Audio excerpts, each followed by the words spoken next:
네, 시작하도록 하겠습니다. 네, 김남준 도어강사를 합니다. 반갑습니다. 일단은 앞서서 이제 저희 송인범 수학 선생님께서 이제 데이레고 뭐 대략적인 이제 특성이랑 그 다음에 이제 수학 내용에 대한 설명해 주셨을 텐데요.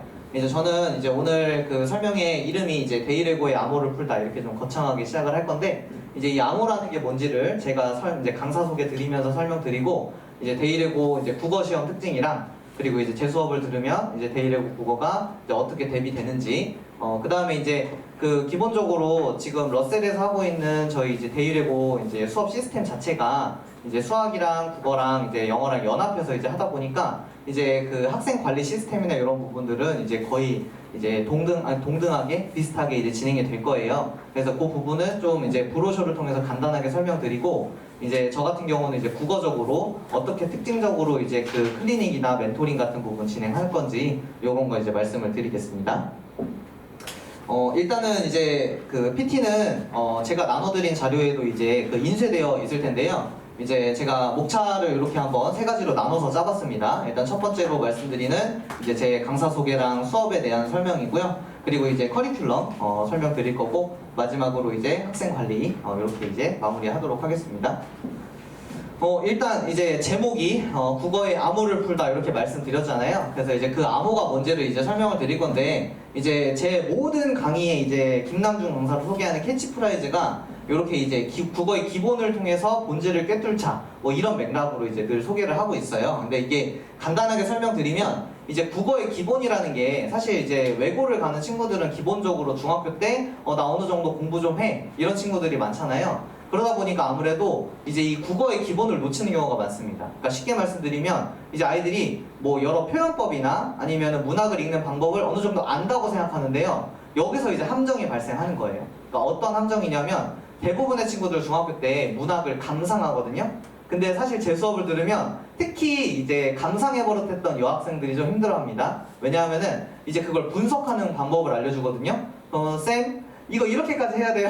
저한테 물어보는 애들이 있어요. 예를 들면은 이제 이 작품의 상황은 이제 화자의 소망이 뭐뭐뭐인데 그것이 충족이 되었다 또는 결핍이 되었다 이렇게 분석을 하면서 접근하거든요. 근데 이제 그 분석하는 내용들을 이거 그냥 읽어도 이해될 수 있는데 라고 생각할 수 있어요. 그래서 이제 그런 기본들을 제가 이제 차근차근 설명하면서 아이들에게 직유법이면 그냥 직유법이 아니고 시험 문제에 이렇게 어떻게 나올지를 우리가 생각을 해야 되지 않겠니? 라는 내용을 이제 다루기 때문에 이제 그 맥락에서 기본을 통해 이 본질이라는 거를 제가 제목에선 암호라고 썼습니다. 암호는 그 어머님도 아시잖아요. 암호는 모두에게 숨기는 게 아니죠. 분명히 딱 전달하는 대상이 있습니다. 그리고 그 대상은 암호를 풀 수 있죠. 우리 아이들은, 제 수업을 들은 아이들은 풀 수 있다는 뜻으로서 이제 데이레고의 암호를 풀다 이렇게 거창하게 지어봤고, 그게 이제 쉽게 말씀드리면 출제 원리다 이렇게 이제 설명을 드릴게요. 그래서 이제 요 양력은 이제 한번 읽어보시면 될 것 같고요. 이제 다음으로 이제 그 국어 시험의 특징을 좀 설명을 간단하게 드리겠습니다. 지금 이제 다음 페이지 보시면 제가 천재 이성형 국어 목차라고 적어놨는데, 요게 이제 조금 특징적인 부분입니다. 왜냐하면은 그 이제 어머님들께서도 데이레고 아닌 이제 다른 일반 고등학교 국어 교과서를 들어보신 적 있으실 수도 있고 아닐 수도 있으니까 말씀드리면, 이 천재 이성형이라는 교과서는 굉장히 독특한 교과서입니다. 다시 말씀드리면 기타 학원들에서는 이 교과서에 해당하는 학교 내신 대비를 안 해줘요, 사실. 왜냐하면 이 교과서를 쓰는 학교가 거의 없거든요. 그렇기 때문에 일단 기본적으로 국어 과목에 있어서 데이레고 내신 대비는 굉장히 특수한 교과서를 내신 대비로 다룬다라는 거를 알아주셔야 되고요. 물론 이제 그 특수하다는 거는 여기 제가 2단원으로 적어놓은 요 목차에 해당하는 부분만 그렇게 합니다. 그러니까 다시 말씀드리면 서정, 서사, 극, 교술 해서 여기 문학작품도 이름이거든요. 근데 이제 학생들도 알아요. 여기서 본 적이 있는 작품이 거의 없을 겁니다.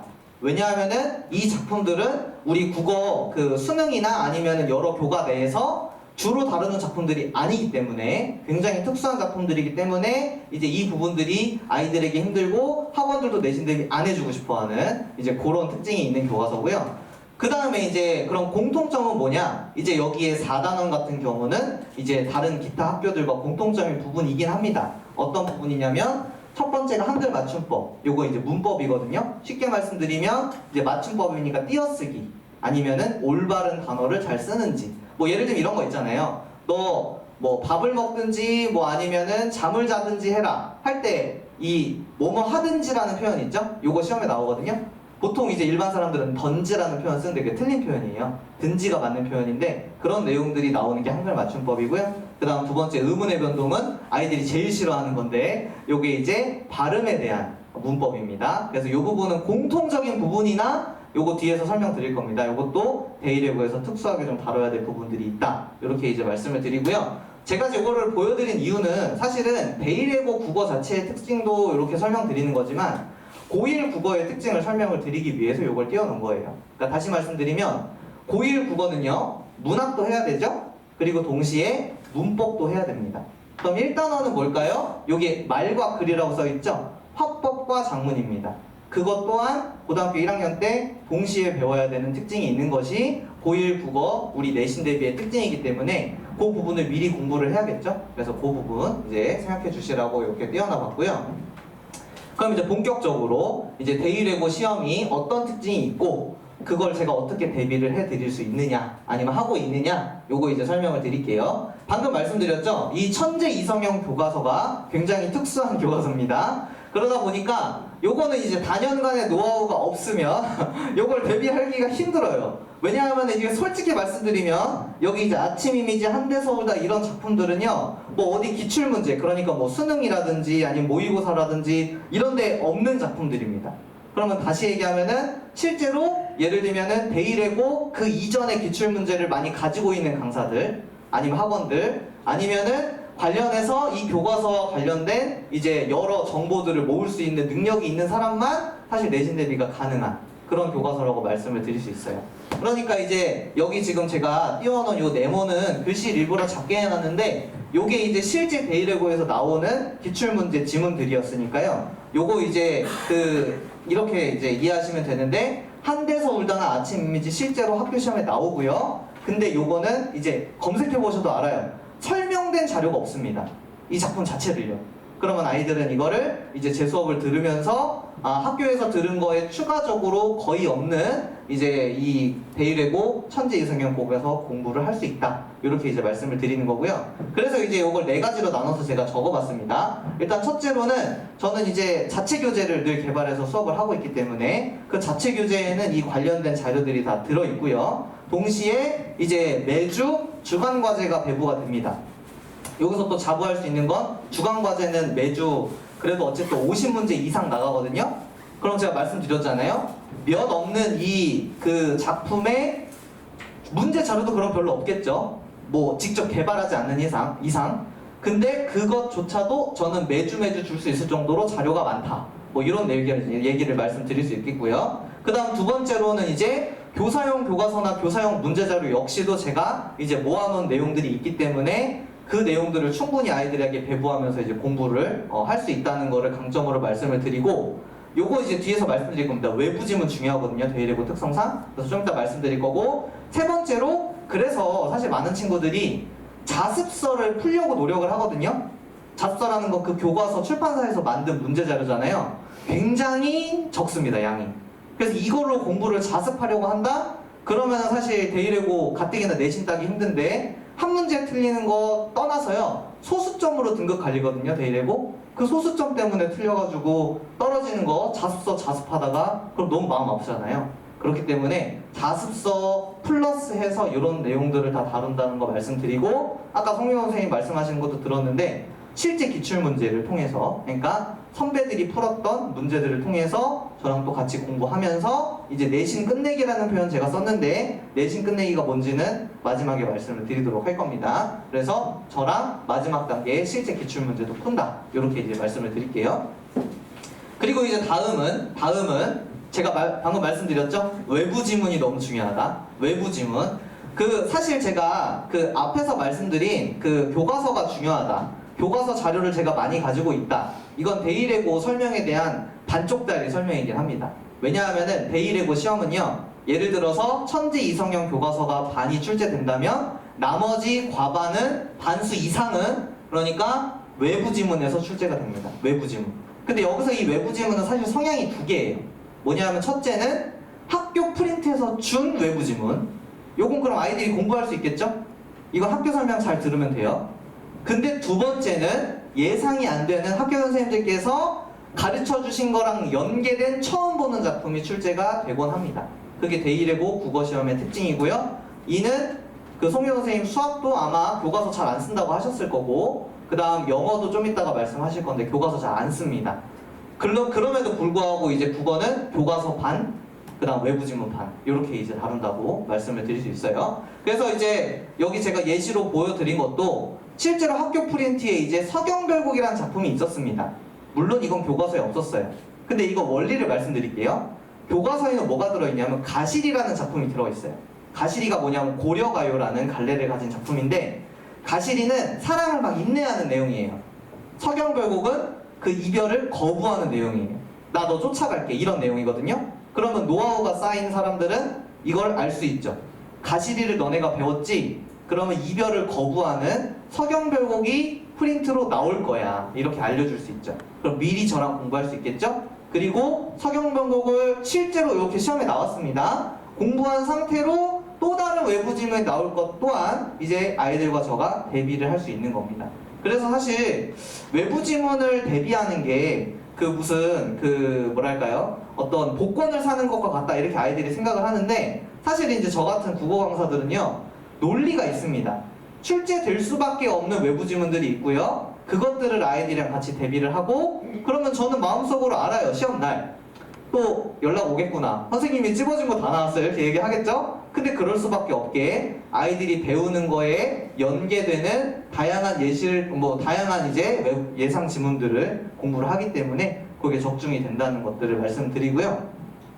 그래서 이제 여기 다양한 예시를 통해서 개념어도 당연히 다뤄야 됩니다. 왜냐하면 처음 보는 작품을 이제 거기서 나오는 표현법을 끄집어내야 되잖아요. 어떤 작품을 보면 거기에 반어법이 있는지, 아니면은 거기서 공감적 심상이 있는지 봐야 되니까. 그 다음 둘째로는 이제 상황감석 태도는 사실 오늘 길어져서 간단하게만 설명드리면, 아까 말씀드렸던 화자의 소망, 화자가 그 소망하는 바를 이루느냐, 충족이냐, 아니면 이루지 못하느냐, 결핍이냐. 예를 들면 이별 같은 경우는 화자가 소망하는 건 인과 이별 안 하는 거겠죠? 근데 이별했으니까 결핍이겠죠? 이런 내용들로 아이들이 공부를 할 겁니다. 그리고 마지막 세 번째는 제가 이제 국어 전공자이기 때문에 국문학 이론에 따른 작품 해설을 할 겁니다, 아이들에게. 예를 들면 아까 앞에서 보여드렸던 이런 내용 있죠. 서정갈래, 서사갈래, 극갈래, 교술갈래. 그 좀 시선이 낮은 국어 강사들은 여기서 그냥 요 개념 설명하고 끝나거든요. 이거 나눈 사람 누군지 대부분 몰라요. 하지만 전 전공자이기 때문에 이거 조동혜 교수님의 한국문학통사라는 책에서 이게 나눠진 거거든요. 이런 것들은 이제 학부 전공자, 그 다음에 이제 관련된 국어 전공자만 알려줄 수 있는 내용이고, 요 내용들은 이제 보기 지문에 출제될 수 있겠죠. 그래서 그런 내용들 역시 저랑 같이 공부할 수 있다는 거를 이렇게 적어놨습니다. 그리고 이제 마지막으로는 문법도 있다고 말씀드렸죠? 그래서 이제 문법 또한 제가 열심히 가르치는 강사다, 이렇게 제가 적어봤습니다. 요거는 지금 제가 진행하고 있는 언어와 매체 특강, 지금 겨울방학 때 진행하고 있어요. 특강 때 제가 이제 영상 촬영했던 거 캡처본입니다. 아이들 문법 구구절절 써놓으면은요, 사실은 그거 눈에 안 들어오고요, 어려워요. 근데 제가 이제 판서한 내용들을 보시면 문법들, 개념들의 관계를 계속해서 연결해 놓은 거, 마치 그 나무 뿌리처럼, 나무 가지처럼 돼 있는 걸 보실 수 있을 겁니다. 왜냐하면은 이렇게 해줘야, 그럼 여기서 말씀드려 볼게요. 접사라는 거는 어떤 어휘의 의미를 제안해 주는 거거든요. 뭐 예를 들면은 살구란 단어가 있으면 그 앞에 개라는 단어가 접사가 붙으면 이제 덜익은이라는 뜻이 되는 거예요. 덜익은이라는 뜻을 제안해 주는 거예요. 더 붙여주는 거예요. 그러면 만약에 여기서 그 개라는 애가 접두사거든요. 근데 아이들은요, 접사 제안해준다 외워요. 그리고 접두사는 어근의 앞에 온다 외워요. 여기까진 돼요. 근데 만약에 문제에 접두사는 어근의 뜻을 제안해주니? 라고 물어보면 거기서 헷갈리기 시작합니다. 접사가 뜻을 제안해준댔잖아. 접두사 뜻 제안해주는 거 맞아? 근데 지금 그림 보면은 그럴 수밖에 없지 않나요? 접두사는 접사의 종류잖아요. 그죠? 이런 내용들로 아이들이 문법 공부를 해야 되는데 그러지 않았기 때문에 이제 그 부분들을 제가 문법 특강 역시나 아니면은 대1예고 문법 수업할 때 다룬다는 거를 보여드리고 싶어서 이렇게 적어봤고요. 그래서 지금 제가 낯선 어휘에 적용 가능이라는 것도 마찬가지입니다. 아이들 학교 수업 때 안 배웠는데요 이거? 아니에요. 배웠어요. 아까 말씀드렸던 따로따로. 근데 그걸 연결시킬 수 있는 능력이 지금 없었던 거기 때문에 그걸 저랑 수업하면서 진행할 수 있다. 이렇게 이제 마지막 세 번째로 말씀드리고요. 네, 그러면 이제 그 제 커리큘럼이 어떻게 되느냐 요거를 설명을 드려보도록 하겠습니다. 사실은 이 커리큘럼은 이제 연간 커리큘럼보다는 제가 내신 대비 동안에 어떻게 진행하는지 그 위주로 설명을 드리려고 이렇게 만들어 놨고요. 일단은 크게 4단계입니다. 그래서 이제 첫 단계로 저랑 3월부터 내신 대비를 들어가게 되면 내신 준비하기 단계부터 시작을 합니다. 그럼 내신 준비하기 단계에는 무엇을 하느냐? 문학이랑 문법의 기본 개념을 이해하는 시간을 가집니다. 대표적으로 문학 같은 경우는 아까 말씀드렸던 표현법부터 차근차근 다시 합니다.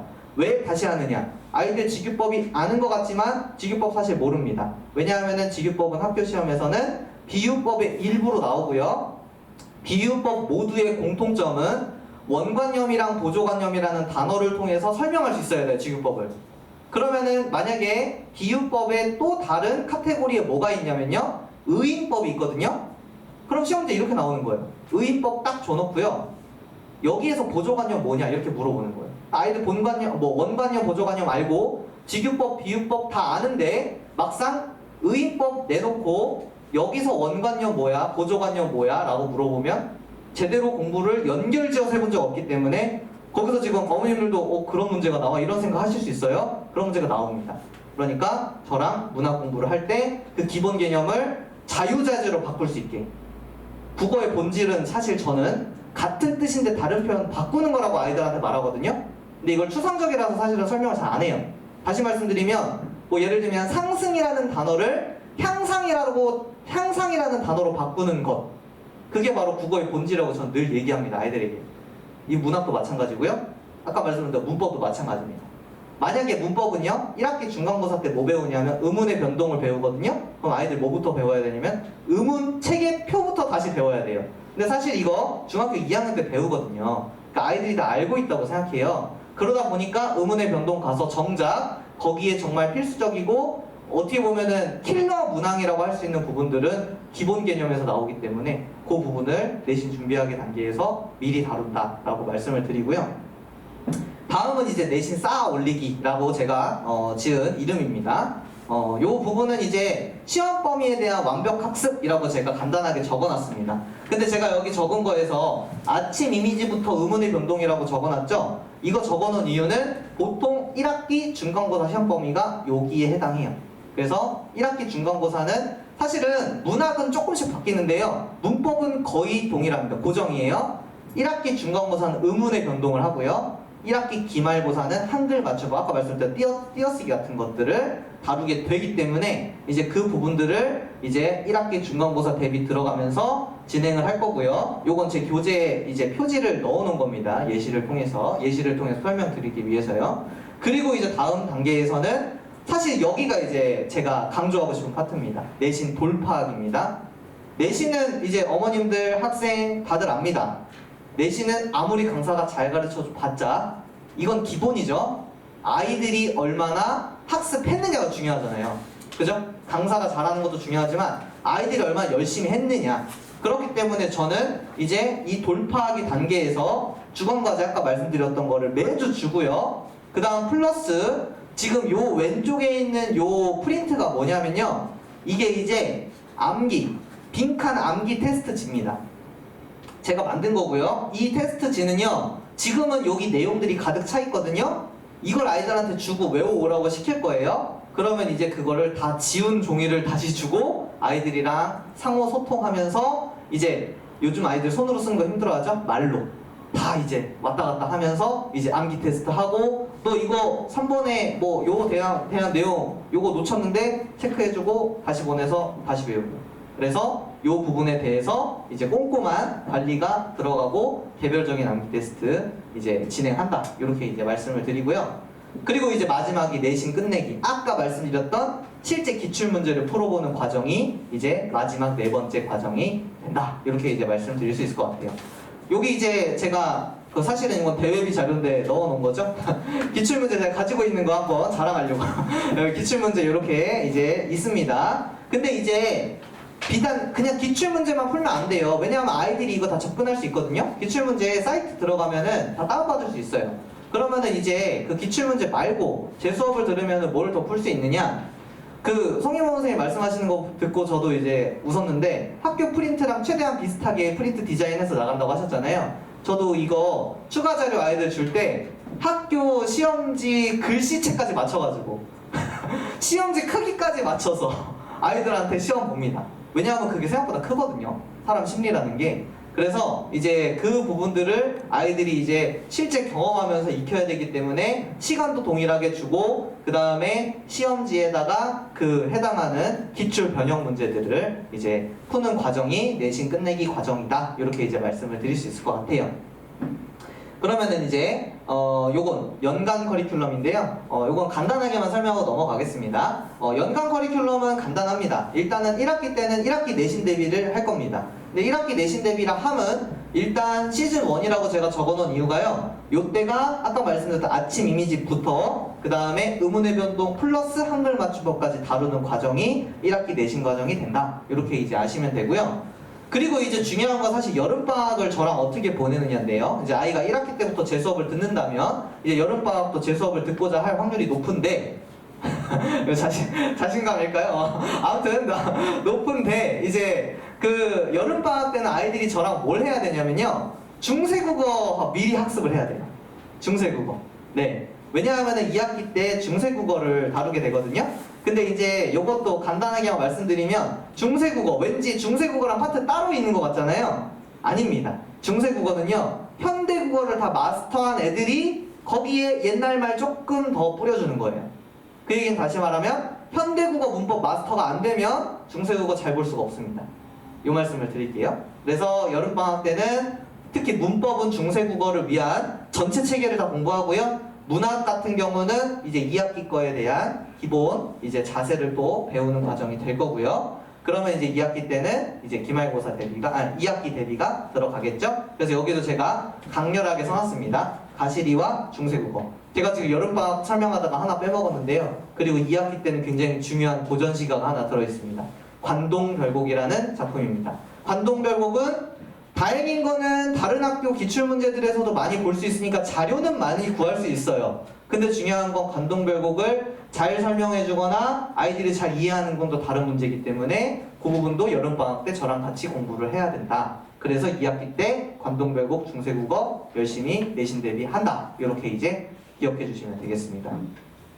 그리고 요거 마지막은 아까 말씀드렸던 관리 시스템인데요. 요거는 이제 송명원 선생님, 박지문 선생님, 저 모두 다 비슷하게 진행하는 학생 관리이기 때문에 이제 사실 요 관련된 자세한 내용은 이제 제 브로셔 맨 뒷페이지에 제가 4개 칸으로 나눠서 이제 정리를 해놨습니다. 제 브로셔 맨 뒤에 이제 보시면 그 부분에 이제 매주 뭐 주간 과제가 나간다, 그 다음에 형성평가 본다, 뭐 이런 내용들을 적어놨기 때문에 그 부분은 이제 한번 읽어보시면 되겠고요. 형성평가 보는 거, 그 다음에 매주 문자 보내드리는 거, 이거 학생에게도 보내줍니다. 그래서 문자 내용이 이렇게 된다는 거 아시면 되고요. 그리고 이제 4번째만 간단하게 설명드리고 오늘 제가 설명할 자리는 마무리하겠습니다. 요 4번째 이 멘토링이라는 말, 요게 좀 생소하셔서 궁금해하시는 분들이 계셔서 요것만 설명을 드릴 건데요. 멘토링은 쉽게 말씀드리면 이제 클리닉이라고 보시면 됩니다. 사실은 이거 이제 대부분의 학부모님이나 아니면 선생님이나 학생들이 클리닉으로 알고 있어서 이제 저도 클리닉으로 부를 때가 있는데 사실은 클리닉보다는 저는 이제 멘토링이라고 표현하는 이유가 멘토링이라는 건 사실 그러니까 클리닉은 이거잖아요. 부족한 부분을 채우는 거죠. 멘토링은 배우는 겁니다. 더 추가적인 내용들을. 어떤 내용을 배울 거냐면 예를 들면 복습 및 사고력 향상이라고 제가 적어놨는데 그게 이제 제 그 PT에 보면 아실 수 있는 아이들이 작품 자체를 또는 비문학 지문 또는 문법을 스스로 분석하는 능력을 제가 일일이 테스트를 하는 겁니다. 지금 제가 겨울방학 시즌 들어와서 이제 시작을 했거든요, 멘토링. 아이들 이제 문제 풀고요. 저한테 가져오는데 겨울방학 때는 모의고사 과제도 나가요. 그러면 제가 이제 일일이 손글씨로요. 모의고사에서 제일 어려운 3문제를 다 분석을 해서 그 대신에 분석하고 끝나면 안 되죠? 아이들 그냥 읽고 땡 이렇게 하면 안 되니까 분석해서 거기에 생각해보기라는 부분까지 넣어가지고 아이들에게 배부를 해줍니다. 그러면은 그 생각해보기란 내용이 뭐냐? 그게 바로 지금 제가 여기 PT에 띄워놓은 것처럼 이제 그냥 뭐 뭔 내용인지는 안 보셔도 돼요. 빈칸이 있고 여기에 해당하는 작품의 분석을 위한 아이들의 생각과 관련된 내용들을 적는 거. 요즘 친구들 적는 거 굉장히 싫죠? 그렇기 때문에 그 적는 과정을 요 멘토링 때 진행을 한다는 거 아시면 되고요. 그리고 이제 중요한 건 여기 멘토링 때 마지막 6번에는 내신 기간에는요, 우리 아이들은 이제 아까 말씀드렸던 빈칸 채우기 암기 플러스 학교 프린트 암기할 겁니다. 학교 프린트요. 많은 친구들이 학교 프린트 그냥 있구나 하고 넘어가거든요. 그리고 학원 선생님들도 대비 잘 안 해주시거든요. 저는 학교 프린트가 내신 대비해서는 성경과 같다고 생각합니다. 학교 프린트가 교과서보다 더 중요해요. 학교 프린트를 봐야 됩니다. 그래서 그 부분을 멘토링 때 아이들이랑 같이 외울 거예요. 그러면은 저도 아이들 테스트 하면서, 그래서 웃긴 게요, 내신 대비 끝나면 제가 제일 더 잘 알아요.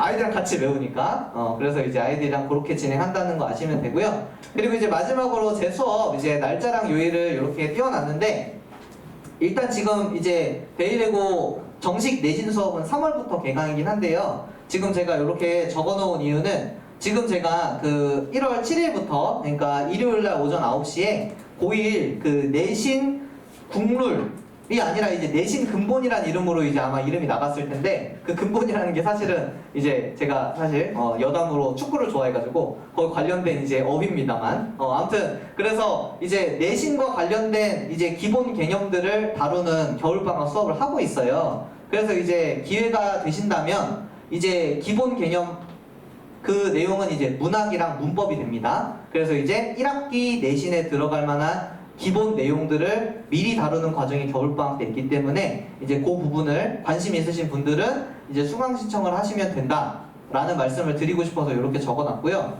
이제 선생님 그럼 저희 지금 늦은 거 아닌가요? 라고 이제 생각하시는 분들은 제가 이제 그 관련된 대안도 있으니까 오늘 이제 박주문 선생님 설명 끝나고 제가 개별 상담 요청하시는 분들 있을까봐 이제 기다리고 있을 거거든요. 그러니까 이제 그 개별 상담 원하시는 분들께서는 설명 드릴 거고요. 그리고 데이레고 2학년도 제가 이제 또 수업을 할 거기 때문에 데이레고 2학년은 그 뒤에 이제 1시 반에 수업이 있다. 요거 이제 말씀드리려고 이렇게 띄워놔 봤습니다.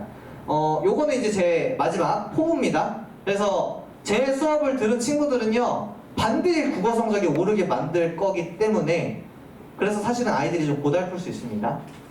왜냐하면 제 목표가 늘 높아요. 그래서 예를 들면은 이제 저는 뭐 이번에 그 몇 점만 맞으면 돼요. 그러면 좀 그거보다 더 아이들을 끌어올릴 거기 때문에 일단은 이런 포부를 가지고 아이들에게 수업을 하고 있다, 이렇게 말씀드리고요. 이 내용은 이제 오늘 설명드린 거의 요약이니까 이렇게 봐주시면 되겠습니다. 네, 오늘 제 설명은 여기까지 하도록 하겠습니다. 감사합니다.